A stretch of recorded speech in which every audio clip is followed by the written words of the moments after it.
The rest of the news. Hello, it's Tuesday. Good morning, this is Dan Earhart.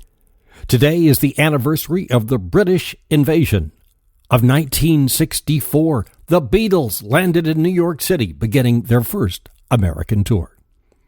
Another British import was the influence of the Magna Carta, written in 1215 on the U.S. Constitution.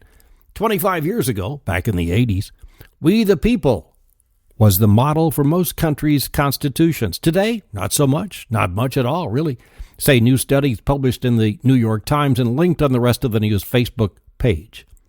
On the world stage, it's as if the U.S. Constitution is comparable to Windows 3.1. Nobody wants to copy, quoting from the article.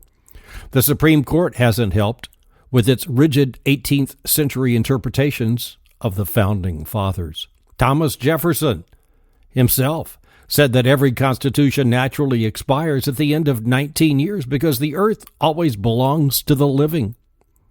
Very little of the Magna Carta now remains in British law. One of the documents more in international favor today is the Canadian Charter of Rights and Freedoms. Canada, knocking them out of the park in U.S. media these days. On TV, there's Canadian shows The Bridge, Flashpoint, The L.A. Complex, and Rookie Blue. There was Sunday's halftime 12.5 minutes produced by Montreal-based Le Cirque du Soleil. 111 million American viewers, the highest for a TV show ever. Madonna's ratings were 16% higher than the football games. But the most watched moment was Tom Brady's pass into the end zone. Among commercials, the Doritos dog was number one. And getting a lot of talk is the raspy voice of Clint Eastwood's Halftime in America, otherwise known as the ad that made viewers fall silent. To the growl of "This country can't be knocked out with one punch, we get right back up again." Karl Rove was offended. Yes, he said, "I was, frankly, offended by it." He called it Chicago-style politics. Clint Eastwood's manager said, no, it wasn't a political thing. Clint wrote it to say to America, get yourselves together, all of you, and make this a second half. But Karl, with a K, was offended. NBC and the NFL continue to point MIA's finger at each other, and the Parents Television Council issued a yeasty statement. NBC's apology and the NFL's playing dumb ring hollow after yet another slap in the face to families. They were offended. And so, too, are the Iranians.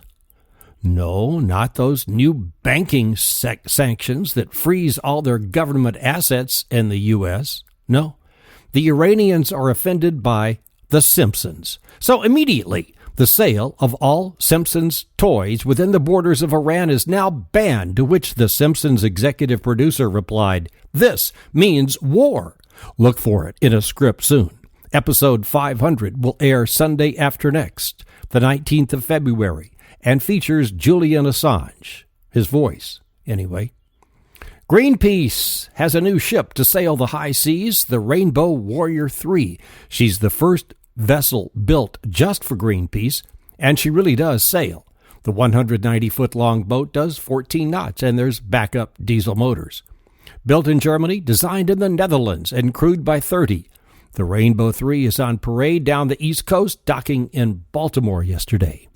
There's a beautiful drawing of the Eco Warrior on the Rest of the News Facebook page, as is a story from the L.A. Times about artist and poet Dorothea Tanning, who died yesterday at home in New York at 101.